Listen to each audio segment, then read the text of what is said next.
राजपाल यादव एक well established actor जो इस इंडस्ट्री में ऑलमोस्ट 25 साल से ऊपर काम कर चुके हैं। उन्हें कोर्ट तिहाड़ जेल भेज देती है। Indian actor Rajpal Yadav has surrendered to the Tihar jail authorities following a directive from the Delhi High Court. एक चेक बाउंस एंड अपने ही एफिडेविट को ब्रेक करने के लिए। ये जो चेक बाउंस का केस है ये 2012 से चल रहा है, सिर्फ इसीलिए क्योंकि वो अपने एक एम्बिशियस प्रोजेक्ट को बनाना चाहते थे। वो यूएसए के म्यूजिकल ब्रॉडवे को 70 mm में कैद करना चाहते थे, लेकिन जब उनका ये एम्बिशियस प्रोजेक्ट फ्लॉप हुआ तो जो लोन उन्होंने लिया था उसे ना चुका पाने की वजह से उन्हें काफी भारी कर्ज चुकाना पड़ गया।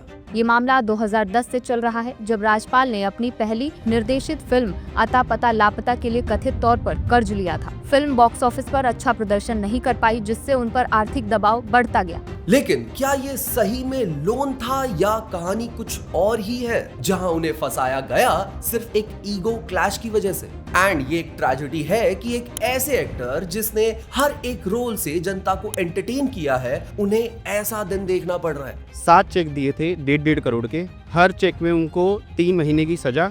लिए नहीं गए, उन्होंने इन्वेस्ट किए फाइनेंसर के तौर पे। वो फाइनेंसर के तौर पे उनको अपने पोते को हीरो बनाना था। उनका पोता बड़ा हो रहा, उनके गुरु उन्होंने उनके गुरु आप डायरेक्टर थे फिल्म के। इन्होंने हमेशा ये कहा कि इस बार चेक बाउंस नहीं होंगे, इस बार बाउंस नहीं होंगे। मैं आंसुओं से रोया हूँ, इनके पास पैसे मांगने कई बार गया। मैं धन्यवाद देता हूँ कोर्ट को कि अगर कोर्ट ना होता तो सामने वाले तो फांसी लगवा देते। राजपाल यादव की लाइफ स्टोरी काफी इंस्पायरिंग है। ओवरऑल उनकी लाइफ एक ट्रेजेडी भी है। जब राजपाल का काम चल रहा था, बहुत लोग उसके घर पे खाना खाते थे और कभी भी उप नहीं किया उस आदमी ने। हमेशा दिया लोगों को उस वक्त जब हम स्ट्रगल कर रहे थे। एक तरफ बचपन में ऑलमोस्ट जान गवाते गवाते वो बचे हैं, और दूसरी तरफ अपनी ही जिंदगी के शुरुआत में सबसे करीबी इंसान को खो दिया उन्होंने। और लाइफ टाइम आइकॉनिक रोल्स करने के बावजूद सिर्फ लोग उन्हें कॉमिक कैरेक्टर की तरह जानते हैं। राजपाल यादव ने अपनी जिंदगी में बहुत कुछ देखा और काफी कुछ सहा भी है। कि राजपाल क्या अता पता लापता बनाई, लेकिन राजपाल यादव ने अगर अता पता लापता नहीं बनाई होती तो हमारा जिंदगी में हम ऊपर चले जाते, हम एक दुनिया नहीं समझ पाते। मैं राजीव कुमार बात करूंगा about the tragedy of Rajpal Yadav. तो वीडियो शुरू होने से पहले YBP फिल्मी को सब्सक्राइब जरूर कर लेना। हम ऐसी वीडियोस आपके लिए लाते रहते हैं।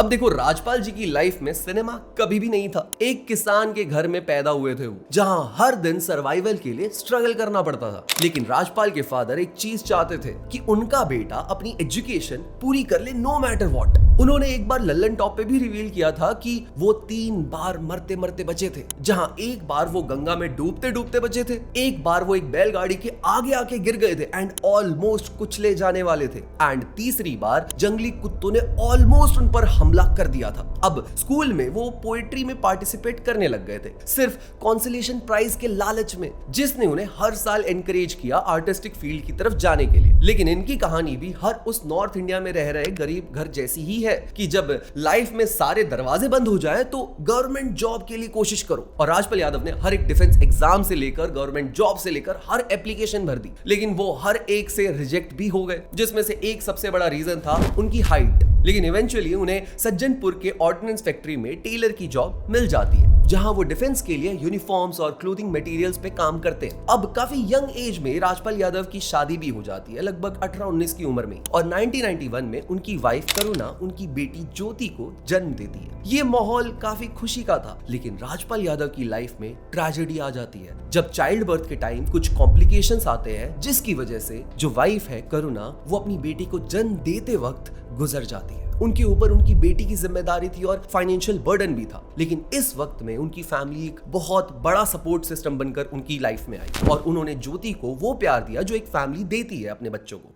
ऑर्डिनेंस क्लोथिंग फैक्ट्री में हमारा सिलेक्शन हो गया था, तो आपको पता है कि अगर सर्विस लग गई या लड़का खड़ा हुआ तो शादी हो जानी चाहिए। 20 साल की उम्र में पिताजी ने शादी कर दी थी, पिताजी के आदेश को हमने स्वीकार कर लिया था। 1 साल बाद में वो हमारी बिटिया का जन्म हुआ, पता लगा कि कल तो इससे मिल रहे थे, अभी कंधे पे लेके जा रहे हैं। समझ में नहीं आया, मतलब आंखें बंद हो गई। थैंक्स टू माय फैमिली कि कभी मुझे महसूस नहीं हुआ कि बच्ची की माँ नहीं है। हम लोग जॉइंट फैमिली हैं, उसको बहुत लाड़ प्यार में पाला। अब ये वो वक्त था जिसने राजपाल यादव की सोच ही बदल दी। वो लाइफ में कुछ मीनिंगफुल करना चाहते थे और उनका ध्यान गया थिएटर की तरफ। ऑर्डिनेंस फैक्ट्री में रहते हुए वो प्लेस वगैरह करने लग गए, रामलीला में, जहां उन्होंने अंगद का रोल भी प्ले किया है रामलीला में। और यही देखते हुए वो लखनऊ के भरत तेंदु नाट्य अकेडमी ज्वाइन करते हैं। थिएटर सर्किट में राजपाल काफी कुछ सीखते हैं और उनकी प्लेस काफी फेमस भी होने लग गए, जिसके बाद नेक्स्ट स्टेप था नेशनल स्कूल ऑफ ड्रामा, जहां उनके सीनियर्स को पहले से ही पता था राजपाल के बारे में कि इनका सिलेक्शन होने वाला है एनएसडी में। राजपाल ने वॉइस में क्लैरिटी से लेकर एक्टिंग तक काफी सारे मेथड्स को समझा और सीखा एनएसडी में, लेकिन फाइनेंशियली वो तब भी स्ट्रगल ही कर रहे थे। वो अपने बैचमेट्स के साथ एक छोटे से कमरे में भर कर रहते थे, लगभग 10-12 लोग रहते थे उस कमरे में, स्ट्रगल करते थे साथ में। और रही बात खाने पीने की, तो कई बार तो ये सारे मिलकर शादियों में छुप के घुस जाते थे। एनएसडी खत्म करके राजपाल समझ गए कि अगला स्टेप सिर्फ एक है,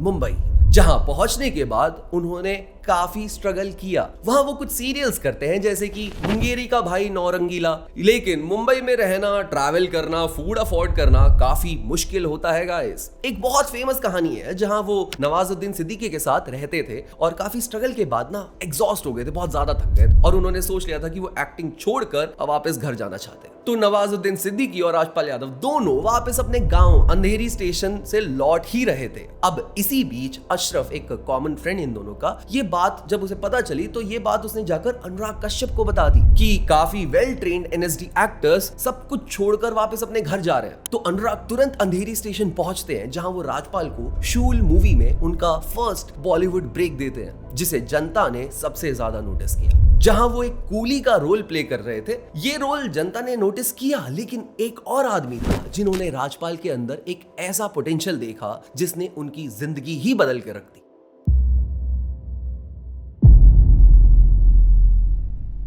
शूल में एक छोटा सा रोल राजपाल यादव की जिंदगी बदल देता है, क्योंकि जहां एक तरफ दुनिया ने नोटिस किया हो या ना किया हो, उन्हें नोटिस किया राम गोपाल वर्मा ने, जिन्होंने राजपाल यादव को अपने ऑफिस में बुलाया। राजपाल को लगा कि ये रोल काफी छोटा सा होगा, एक हेंचमैन जो काफी वाइल्ड है और जान लेना उसके लिए बहुत नॉर्मल है, लेकिन सिप्पा के कैरेक्टर का फर्स्ट सीन देखते ही राम गोपाल वर्मा ने उनके रोल को और एक्सटेंड कर दिया फिल्म में। इनफैक्ट ये रोल इतना मेमोरेबल था कि राजपाल यादव को हर किसी ने नोटिस किया। वो जंगल मूवी की हाईलाइट बन गए और उन्हें उस साल स्क्रीन अवार्ड्स भी मिलते हैं for best actor in negative role. वो बस 2 साल पहले वापस सब कुछ छोड़ छाड़ के अपने घर गांव वापस लौटने वाले थे, पर उन्हें अपनी ही परफॉर्मेंस के लिए अवार्ड मिल रहा है 2 साल बाद, और बस यहीं से राजपाल यादव के दरवाजे थे वो खुल गए। इमेजिन एक ऐसा एक्टर जिसे कॉमेडी के लिए जाना जाता है, उसने एक नेगेटिव रोल से अपनी शुरुआत की और उसे रिकॉग्निशन भी मिला। अब राजपाल यादव ने खुद रिवील किया था कि मूवी के बाद उन्हें तारीफें तो बहुत मिली, पर इतना काम नहीं मिल रहा था। पर स्क्रीन अवार्ड्स ने सब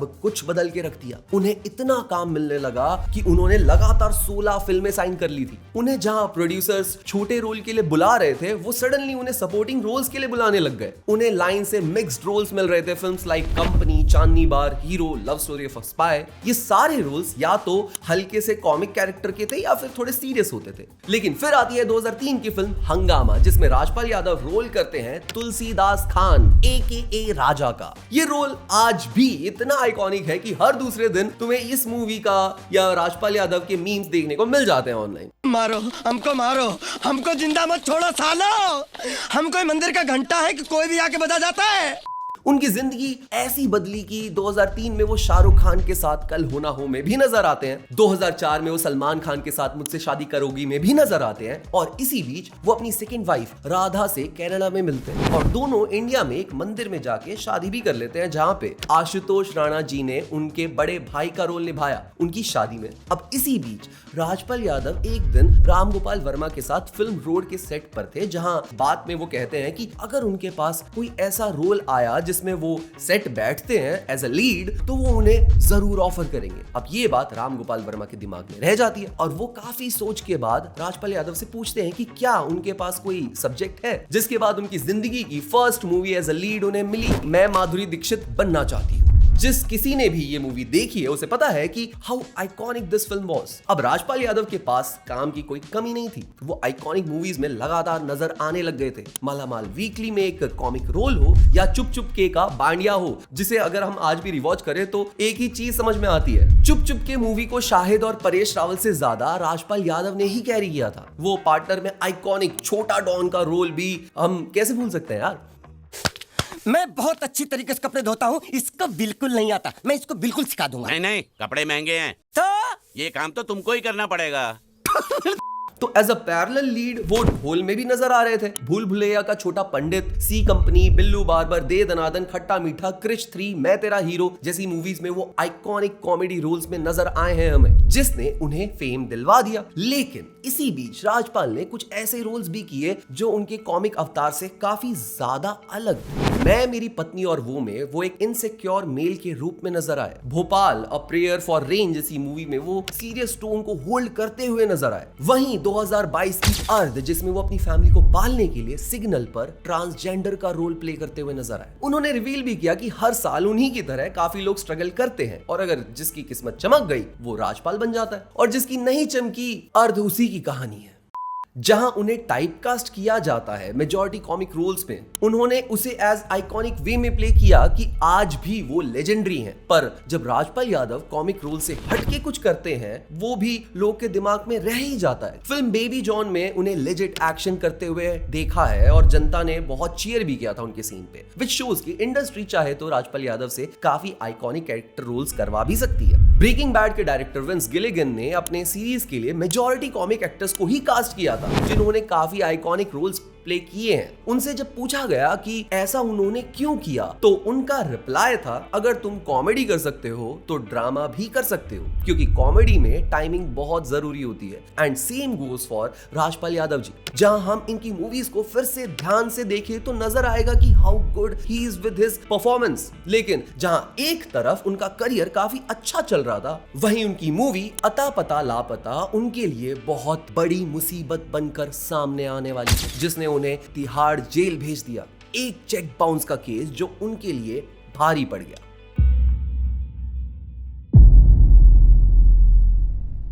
– 2010 में राजपाल यादव और उनकी वाइफ 5 करोड़ का लोन लेते हैं अपने प्रोडक्शन हाउस के through from the businessman Madhav Gopal Agrawal अपनी फिल्म अता पता लापता को फाइनेंस करने के लिए। उस वक्त कहते हैं कि राजपाल अपने करियर को एक्सपैंड करना चाहते थे, जिसकी वजह से वो इस फील्ड में जंप कर रहे थे। सब कुछ रेडी था, स्टोरी, स्क्रिप्ट, बस फंडिंग की कमी थी, जिसके बाद वो माधव अग्रवाल से मिलते हैं। इस मूवी को राजपाल यादव खुद डायरेक्ट कर रहे थे और ये मूवी एक म्यूजिकल कॉमेडी फिल्म होने वाली थी। फिल्म में आशुतोष राणा, मनोज जोशी, विजय राज, दारा सिंह, असरानी जैसे बड़े बड़े स्टार्स होने वाले थे और 2012 में ये फिल्म बन के रिलीज भी होती है। अनफॉर्चुनेटली फ्लॉप भी हो जाती है। अब इस लोन को लेते टाइम एक प्रॉपर एग्रीमेंट हुआ था और साथ में कहते हैं कि कुछ डेटेड चेक्स भी दिए गए थे पैसों को रिटर्न करने के लिए। एक प्रॉमिसरी नोट था साथ में और कुछ पर्सनल गारंटी भी थी। लेकिन फिल्म के फ्लॉप होने के बाद ये पैसे रिटर्न वो नहीं कर पाते। अब एक नया एग्रीमेंट बनता है 2012 और 2013 के बीच में और कुछ न्यू चेक्स भी दिए गए, लेकिन ये चेक्स बाउंस हो जाते हैं, जिसके बाद 2013 के दिसंबर में मामला दिल्ली हाई कोर्ट में पहुंच जाता है। अब कोर्ट डिमांड करता है transparency from Rajpal Yadav side. उनकी एसेट्स की डिटेल्स मांगी जाती हैं, लेकिन कोर्ट देखता है कि एक फॉल्स एफिडेविट फाइल की गई है कोर्ट में। अब इस एफिडेविट में डिफेंस काउंसिल क्लेम करते हैं कि राजपाल यादव की वाइफ राधा यादव दिल्ली में है इस केस की अपीयरेंस के लिए, लेकिन वो मुंबई में थी। मतलब इस डॉक्यूमेंट के अटेस्टेशन के वक्त वो फिजिकली वहां प्रेजेंट नहीं थी। अब इस वायलेशन के बाद कोर्ट इस केस को सिविल से सीधा क्रिमिनल केस में कन्वर्ट कर देता है, जो राजपाल यादव के लिए मुसीबत बढ़ा देती है। और दिसंबर 3, 2013 में राजपाल यादव को 10 दिन के लिए तिहाड़ जेल भेजा जाता है। वहीं उनकी वाइफ राधा यादव पे थोड़ी लीनियंसी दिखाई जाती है, क्योंकि वो उनके बच्चों का ध्यान जो रख रही थी। जिसके बाद ये जो 5 करोड़ का लोन है अब ऑलमोस्ट 10 करोड़ तक पहुंच चुका है। राजपाल कोर्ट से वक्त मांगते हैं इन पैसों को सेटल करने के लिए और कहते हैं कि वो 10.4 करोड़ रीपे कर देंगे और 7 चेक्स भी ऑफर करते हैं। लेकिन यहां भी नेगोशिएशन फेल हो जाती है और 7 साल तक ये केस चलता रहता है। माधव गोपाल अग्रवाल रिवील करते हैं कि 2015 में उन्होंने राजपाल से कहा था कि वो सारा इंटरेस्ट माफ कर देंगे अगर वो सीधा का सीधा प्रिंसिपल अमाउंट वापस कर दे, वो भी सिर्फ एक इंस्टॉलमेंट में। लेकिन राजपाल यादव ये वापस नहीं कर पाए और उनके मुंबई रेसिडेंस में वो बच्चों की तरह रो रहे थे। तो मैं इनके घर भी गया और चूंकि मिथिलेश जी ने दिलवाए थे पैसे तो मैं उनको साथ ले गया और साथ गए। वहां थे राधा यादव जी और राजपाल यादव जी। 2 बार तो मैं लिटरली बच्चों की तरह आंसुओं से रोया हूँ। हमारे पास ना तो हम इतने बड़े आदमी हैं ना इतने पैसे वाले हैं, ये सोच के दे दिया कि यार इनकी निगाह में एक मदद हो जाएगी और सेलिब्रिटी हैं, पैसे मिल जाएंगे, कोई दिक्कत नहीं, जो डेट बताओ तक, क्योंकि मैंने भी कुछ लोगों से पैसा लेके दे दिया था। इन्होंने हमेशा ये कहा कि इस बार चेक बाउंस नहीं होंगे, इस बार बाउंस नहीं होंगे। मैं आंसुओं से रोया हूँ, इनके पास पैसे मांगने कई बार गया। अप्रैल 2018 में दिल्ली कोर्ट राजपाल यादव और उनकी वाइफ राधा यादव को गिल्टी डिक्लेयर करती है और राजपाल यादव को सारे पैसे वापस करने का और 6 महीने जेल की सजा भी सुनाती है। अब इस केस के रिवीजन की डिमांड होती है राजपाल यादव की साइड से और फिर से 7 साल लगते हैं इस केस में। इंटरेस्ट बढ़ता चला गया लेकिन पैसे वापस नहीं आए। एक अटेम्प्ट दिखता है जहां 2 डिमांड ड्राफ्ट दिए गए 75 लाख के, लेकिन फाइनली फेब 2026 में कोर्ट का ब्रेकिंग पॉइंट आता है। जज ने ऑब्जर्व किया कि ऐसे 20 अंडरटेकिंग कोर्ट को दिए गए हैं कि ये पैसे वापस कर देंगे, बट ऐसा हुआ नहीं कुछ और ये सब कुछ ब्रीच किया गया है बाय राजपाल यादव साइड और कोर्ट राजपाल को उनके 2018 में सुनाए गए 6 महीने की सजा को सर्व करने के लिए कहती है। अब राजपाल के लॉयर्स अगेन टाइम मांगते हैं लेकिन इस बार कोर्ट सुनने नहीं वाला था और उन्हें जेल भी भेजा गया, जिसके बाद इंडस्ट्री सामने आती है उनकी हेल्प करने के लिए। सोनू सूद, सलमान खान, गुरमीत चौधरी जैसे एक्टर्स सामने आते हैं उनकी हेल्प करने के लिए और इस लोन का थोड़ा सा अमाउंट जमा करके उन्हें बेल भी मिल जाती है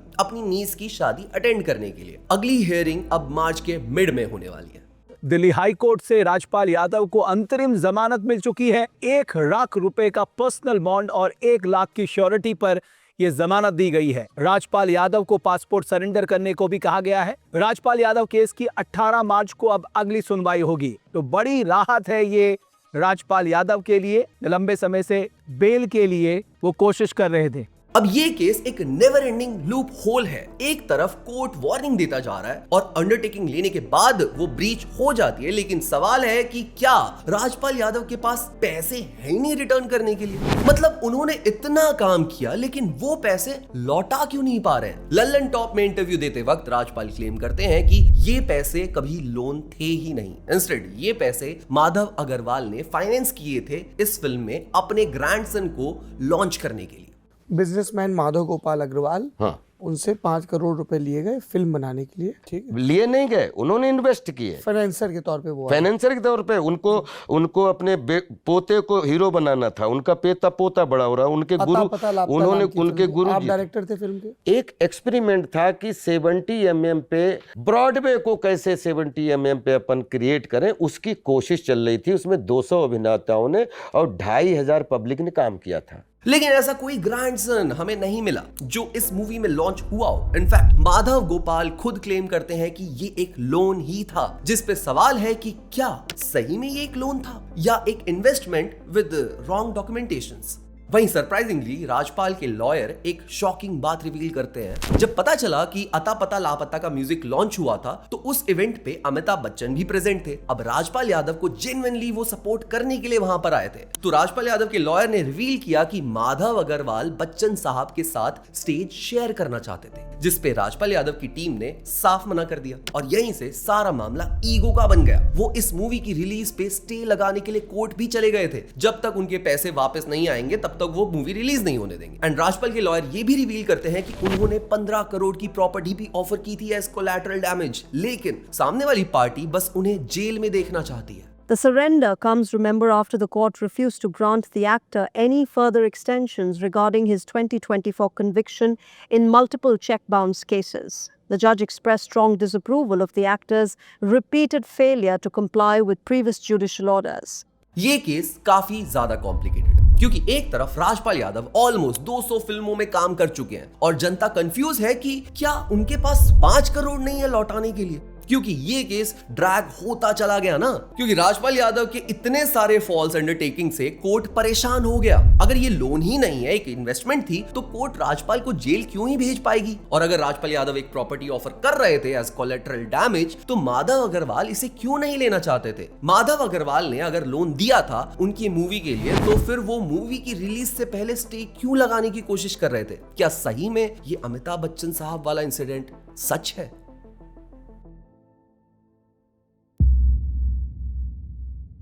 राजपाल यादव का केस एक डार्क रियलिटी है अबाउट द मूवी इंडस्ट्री की कैसे प्रोड्यूसर्स हिट फिल्म से मालामाल हो जाते हैं तो फ्लॉप से सड़क पे भी आ जाते हैं। फराह खान के फादर एक वक्त में बहुत बड़े प्रोड्यूसर थे, लेकिन उनकी फ्लॉप फिल्म्स के बाद उनकी पूरी फैमिली फाइनेंशियल स्ट्रगल करने लग गई। उनका परिवार बिखर सा गया एंड उनके फादर का एंड काफी दुखद भरा भी था। राजपाल यादव के केस में एक चीज तो क्लियर है कि जहां बहुत सारे पैसे इन्वॉल्व हो वहां लीगल डॉक्यूमेंटेशन तो होना बहुत जरूरी है, क्योंकि राजपाल यादव के केस में एक पार्टी कहती है कि ये लोन है तो दूसरी पार्टी कहती है कि ये इन्वेस्टमेंट है। वहीं कानून राजपाल यादव को दोषी मानते हुए भी सजा दे देता है, तो उनके लॉयर्स कुछ और कहानी ही बता देते हैं। अब ये केस 2013 से चलता आ रहा है और 13 साल में आज तक इसका कोई रेजोल्यूशन नहीं निकल पाया। एक टैलेंटेड एक्टर जिन्होंने आइकॉनिक रोल्स किए हैं, आज भी जो रेलेवेंट हैं मीम कल्चर में, लोग जिनकी मूवीज देख के खुश हो जाते हैं, वो सिर्फ एक मूवी को बनाने के चक्कर में कोर्ट के चक्कर खा रहे हैं। That's the tragedy of